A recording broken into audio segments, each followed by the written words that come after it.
Well, Mr. Beeman, what can we do for you? I've never been to an employment agency before, but recently I lost my job, so I'm looking for a new one. All right. What kind of work do you do? I'm a structural engineer. Oh, good. Fine. Let's just take a look at your resume here.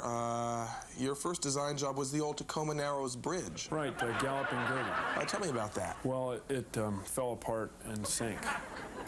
I see. And then you designed the Hood Canal Bridge. How did that work out? Well, not that well. Actually, it fell apart and sank, too. Well, they do, don't they? Now, your next job was not a bridge? Yeah, I thought I'd try something different, so I did the grandstands at Husky Stadium. But they fell apart. Didn't sink? No. Well, no. That's something. What was your last job? I did some work on the Mercer Island floating bridge. The one that fell apart and sank. Yeah. Tell me, Mr. Beeman, if it's not too delicate of a question, have you in fact ever designed anything that has not fallen apart? Yes, I used to do office buildings. Oh, really? In fact, I believe this one is one of mine.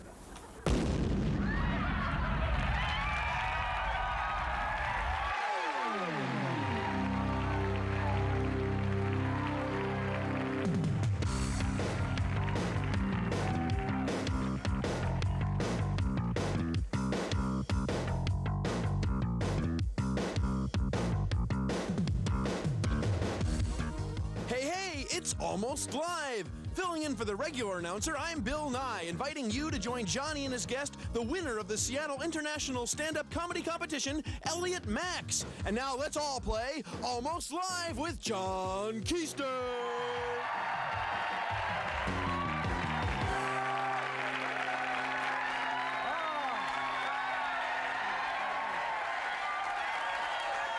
Oh, boy! Oh, thank you.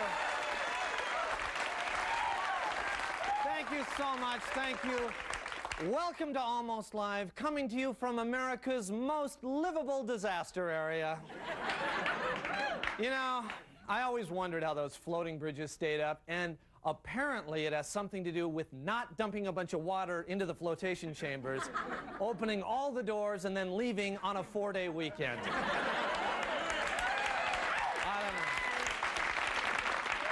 But how was the road crew supposed to know that, you know? Really. Yeah, we left the doors open. It was musty. We wanted to air it out. Yeah. I'd say it's been thoroughly cleaned. You know, actually, can we see that shot again? I love to see that. There it is. The I-90 Titanic right there. Love that blub blub right down there. That's not what they meant by reversible lanes, I don't think. I don't know. Never get tired of seeing that. You know, at one point this week, officials were considering salvaging that bridge, but then they realized that the old bridge, which at one time was the new bridge, would now have to be called the new old bridge, and the new bridge would then become the old bridge, would have to be called the new old new bridge. So they scrapped that idea. Besides, there's more room for the hydros this way. Of course, it was a real disaster for people who live in Bellevue, because when the bridge went down, they had to come face to face with the chilling realization that to get to Seattle, they'd have to drive through either Bothell or Renton. Something they'd never done that before. All the Renton folks were pressed up against the windows of the Mercedes. Scary. Wow. You know, they'd never seen so many cars without fuzzy dice, you know, so it's really scary. Of course, the community most dependent on bridges is Mercer Island. If all the bridges collapsed, they'd be stranded. Of course, Nordstrom is prepared to airlift Liz Claiborne's sportswear, and they will set up a brass plum Red Cross station. But in case that isn't enough, the Disaster Relief Agency has put out some Mercer Island disaster tips, and we thought we should pass them along. For example, the airbag in your Jag may be used as a flotation device. That's good to know. 2 people can survive for a week on a baguette and a wedge of brie. Make sure you move all German cars to higher ground. Gucci purses may be used as emergency sandbags. Hot tubs can be used to boil lobsters. Now, in an emergency, tap water may actually be used for drinking. It's true. In an extreme emergency, And finally, save small dogs first. Then the hired help. Okay. That's right. That's just a few tips for our viewers on Mercer Island. God bless you all. Well, as you know, Seattle has always been blessed with controversial sports stars who create headlines practically daily. And our latest such athlete has even inspired a new TV show. Take a look. And now it's time for everybody's favorite game show, What Stupid Thing Will Dale Ellis Do Next? With your host, John Keister. Thank you, and welcome to What Stupid Thing Will Dale Ellis Do Next? Let's get started by having our contestants remind us of last week's guesses, starting with Bill. I said he'd get eaten by wolves. Oh, good guess, Bill, but not this week. Ed? I said he won't do anything stupid ever again. Huh? Just kidding. I said he'll get his butt kicked by somebody. Oh, judges? Oh, I'm sorry, Ed, that wasn't specific enough. Tracy? I said he'll get his butt kicked in broad daylight by teammate Xavier McDaniel. Absolutely right. Okay, now it's time for our look back at stupid things in Dale Ellis's past lightning round. First question, in what city was Dale first arrested as a Sonic? Bill. Dallas. Right, now a two-parter. Dale's wife has fought with both... Tracy? Alton Lister's wife and Dale himself. Correct. Next question. What was... Ed? The freeway on-ramp divider. Yes, great answer. All right, last question. What was Dale's excuse for missing his day in jail? Bill? He thought they were going to send a limo down to pick him up. Wrong. Ed? He thought Coach Jones was going to send a substitute for him. No. Tracy? He overslept. Right again! Okay, well that ends this week's competition with Tracy in the lead with 900 points. Now let's take a look at your predictions for next week, starting with Bill. I'm sticking with he'll get eaten by wolves, John. Okay, Bill. Ed? I said he'll quit the team and take a job as a Metro bus driver. All right, Tracy. I say he'll get his butt kicked in broad daylight by teammate Michael Cage. Well, that's where I'd put my money, but we'll find out for sure next week on What Stupid Thing Will Dale Ellis Do Next? See you then.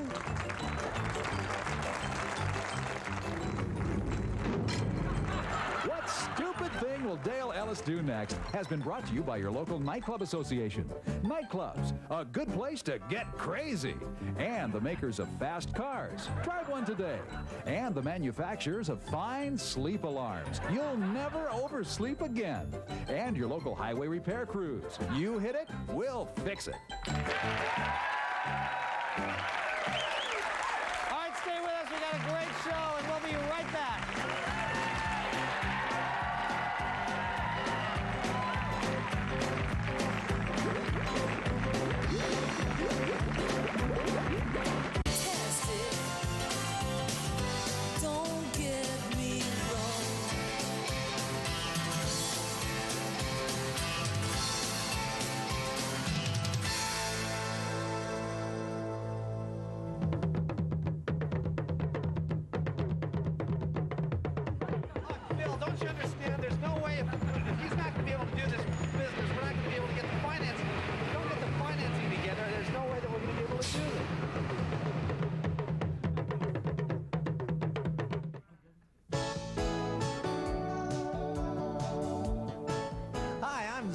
I'm Carl. And we're the critics at large. Today we'll be criticizing people, places, and things on our show. Critics at large.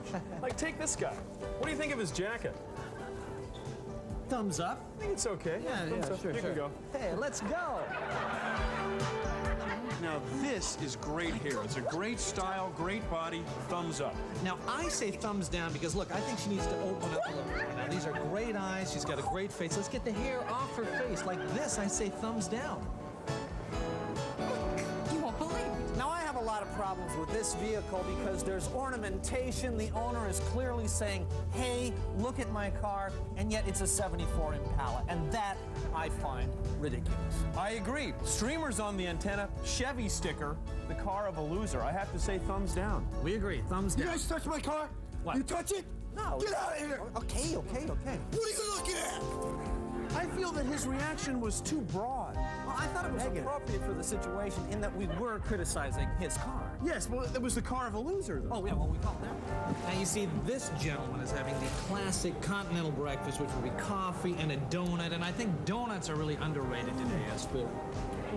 Thank you, John. Fresh. Both very good. Thumbs up.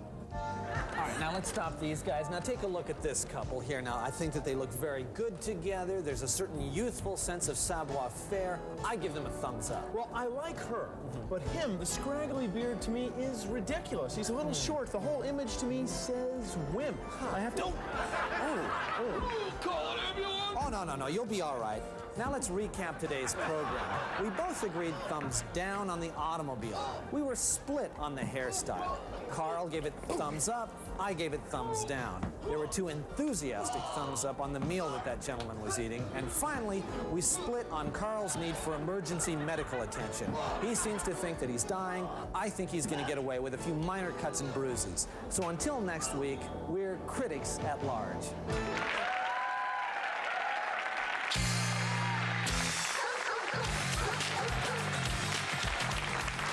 Good evening and welcome to the John Report. I'm John. Here's my report. Earlier today, some underwater videotapes of the old I-90 bridge revealed a couple of aggressive commuters still trying to change lanes. A ferry service across Lake Washington has been proposed by the mayor of Mercer Island as a way of alleviating commuter traffic jams. Ferry captains are opposed to the idea, saying the trip is so short, there's not enough time for the liquor to kick in. Top officials at Hanford told their employees not to worry about reports that the waste storage tanks may explode. The assurance of safety was included in a memo which management had faxed to the workers from their new offices in Boise. The Seattle Sonics have reserved comment on the Dale Ellis-Xavier McDaniel fight, but it is known that Ellis was given a 5-game suspension while McDaniel was given a raise, a new car, and a standing ovation by the team at the next practice. In a concert at the Coliseum, controversial comedian Sam Kinison will open for blues musician Robert Cray. The promoter originally wanted Andrew Dice Clay to open, but he was already committed to the Ice-capades. Nike has opened a new superstore in Portland called Nike Town. It's made to look like a town square. To make it realistic, the company has hired transients to pass out on the ground wearing Reeboks. There will be a corporate Christmas caroling competition downtown this week. It should be exciting. The singers from Microsoft are working on a more powerful version of the Silent Night, and the Boeing Choir already has 11 billion songs on back order. Safeco Insurance, known for its strict dress code, finally relented and allowed a casual dress day last week. Management's worst fears were realized when the relaxed atmosphere inspired a carload of employees to drive down the Ave, mooning people and shouting, "Pemco sucks," out the window.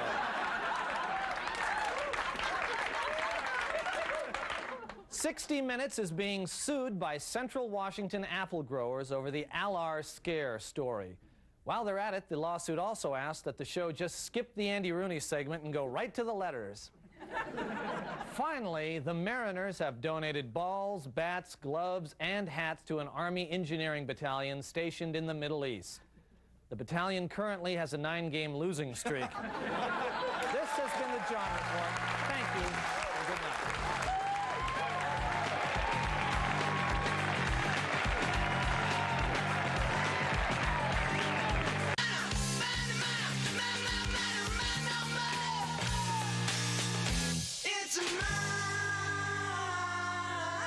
The Monkees' Davy Jones for Almost Live. Hello, my name's Davy Jones, and I've been asked to promote King TV's Almost Live, and if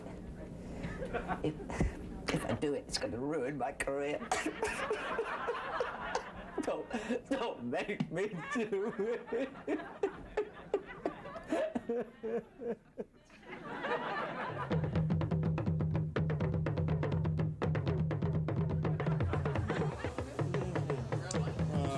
Well, we're like $2 short. Well, I put in $8. Yeah, I put in 8. Yeah. I put in 5. But I hardly had any of the chips, remember? And I think, didn't I get yours on Tuesday? Or was it yours? I got one of yours, I think, and the beans I didn't really care for, so in fact, you know what I'm thinking that maybe I should just take some back, because I think maybe I did it. Did you guys get the tip? Did you put the tip in there, I'm thinking? Yeah, because, what?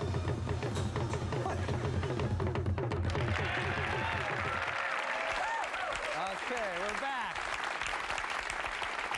You know, it's been a tradition on Almost Live for the past, 6 or 7 years to always have the winner of the Seattle International Stand-Up Comedy Competition. This year is no exception. Please give a warm welcome to the grand prize winner, that is, Elliot Maxx. Elliot!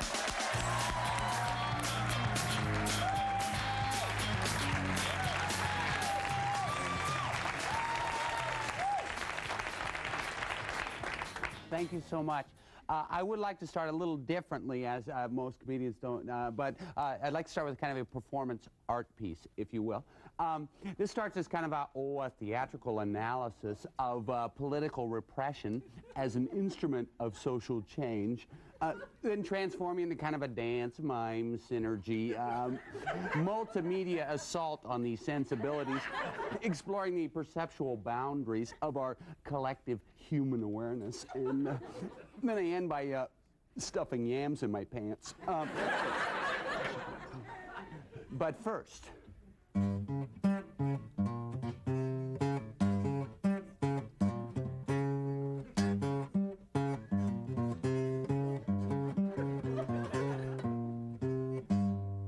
Yes, I know that this song is annoying. Yes, I know, and I really don't care. Yes, I know that this song is annoying. Yes, I know, and I really don't care. So bite me, bite me. Bite me, bite. Never was a hit. No, I should apologize right off front. I'm sorry, I'm a little off tonight. I'm on that new Elvis diet. Percodan and brick cheese, and I feel bloaty. I don't know what it is. My hair look okay? Does it? Oh, guys, just a word. No, I ran out of mousse today, so I used pudding, and it's not the same. Oh, I didn't tell you. I forgot. No, well, I couldn't. We just got here. A couple weeks ago, a friend of mine and I think we actually saw Elvis. Yeah. Yeah, well, it was kind of hard to tell, you know, because it's pretty dark, and he was pretty badly decomposed. Yeah.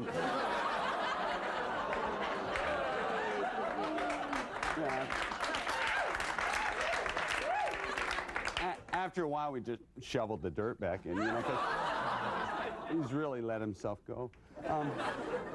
Anyway, I would like to do a song for you now, and this song kind of, I guess, reflects my educational background. I went to college, and, well, not really college. I went to Evergreen State University, and had to drop out, you know, it was too structured.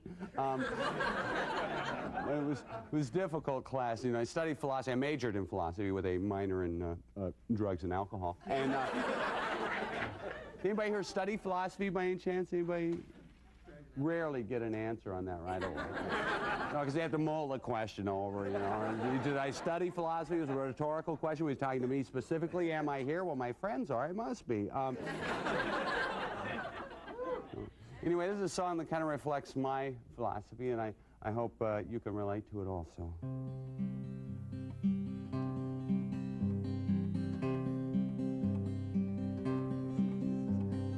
No man is an island except Raymond Burr. The truth, it falls on deaf ears, or at least that's what I've heard.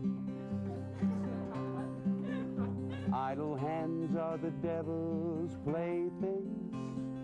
Busy hands will make you go blind. And they say that behind every big man you will find a big behind.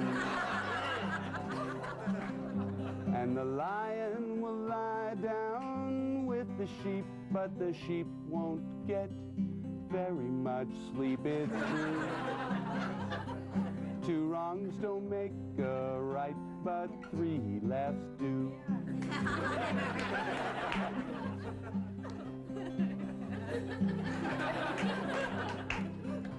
Wrote that when I was stoned. Well, they say that a house divided is a duplex. And a man without vision shouldn't drive.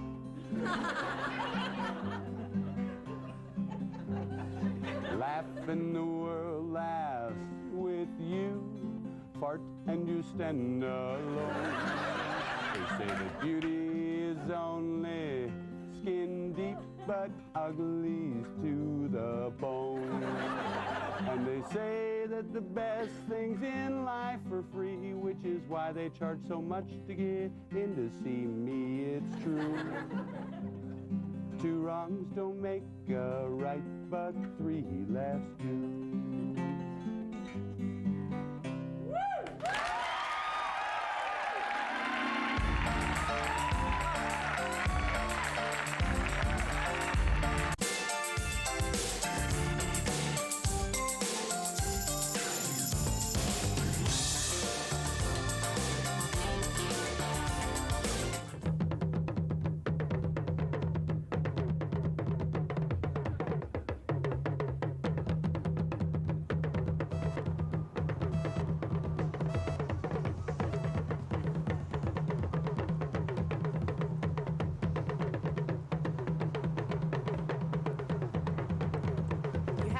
What?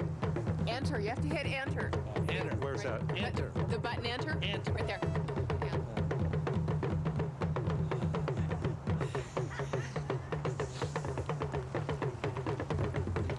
You have to hit correct. Correct. Correct. No. That's cancel. That's don't hit that. The white button. Yeah. Come on! Where's my money? Well, your balance says you don't have enough money. You're you done. can't take You don't anything have out. You don't have anything. Oh. Sorry. Oh, you know, I was making a deposit. That's what I meant to do. Does anybody have a pen? Oh, God.